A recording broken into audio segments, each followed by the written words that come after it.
रहमानुर्रहीम। इफ्तिखार अहमद मेरा नाम है। मैं इंग्लैंड के शहर मैनचेस्टर में रहता हूँ। दोस्तों, अगर आप इंटरनेशनल मीडिया नहीं देखते तो आपको ये खबर अभी तक नहीं मिली होगी, और जो मेरे दोस्त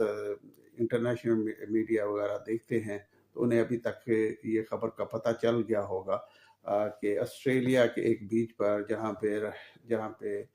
यहूदियों का एक मजहबी त्यौहार वो मना रहे थे, वहाँ पे कुछ लोगों ने आकर फायरिंग शुरू कर दी, जिसके नतीजे में अभी तक की इतलात के मुताबिक 12 लोग मारे जा चुके हैं। और अभी ये चीज़ें फाइनल नहीं हुई तो इंडिया के मीडिया ने एक किसी की तस्वीर भी चलाना शुरू कर दी है, और वो तस्वीर के साथ उसका लिंक दूसरे डॉक्यूमेंट और डॉक्यूमेंट के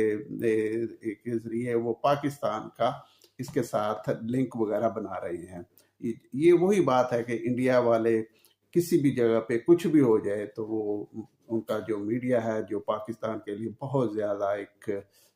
बाइस तो लफ्ज़ बहुत छोटा है कि बाइज़ल वो एक पागल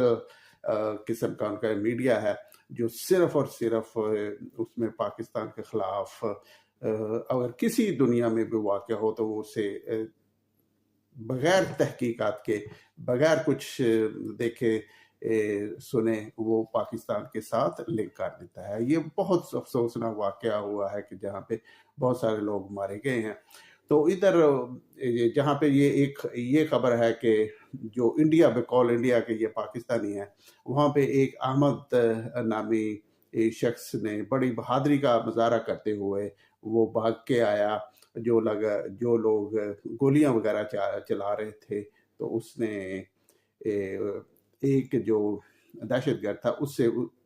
बंदूक छीन ली, और जिसके नतीजे में अगर वो बंदूक ना छीनता और वो इस किस्म का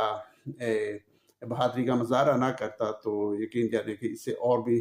ज़्यादा अमवात हो सकती थी। और मीडिया के मुताबिक ये जो शख्स है अहमद, जिसने दहशतगर्द से बंदूक छीन ली है, वो कोई गन वगैरह का एक्सपर्ट नहीं था, लेकिन उसने बड़े बहादुरी का मुजाहरा करते हुए बहुत सारे और लोगों की जान जाने से बचाई है। और ये बहुत अच्छा और ये बहुत एक कहते हैं उसके बहादुरी को दाद देनी चाहिए कि जिस बहादुरी से जब वो गोलियां चल रही हों तो वो उसने अपनी जान को खतरे में डालकर उनसे दहशतगर्द से उस बंदूक वगैरह छीनी, और जिससे मजीद अमवात वगैरह होने से बच गए। तो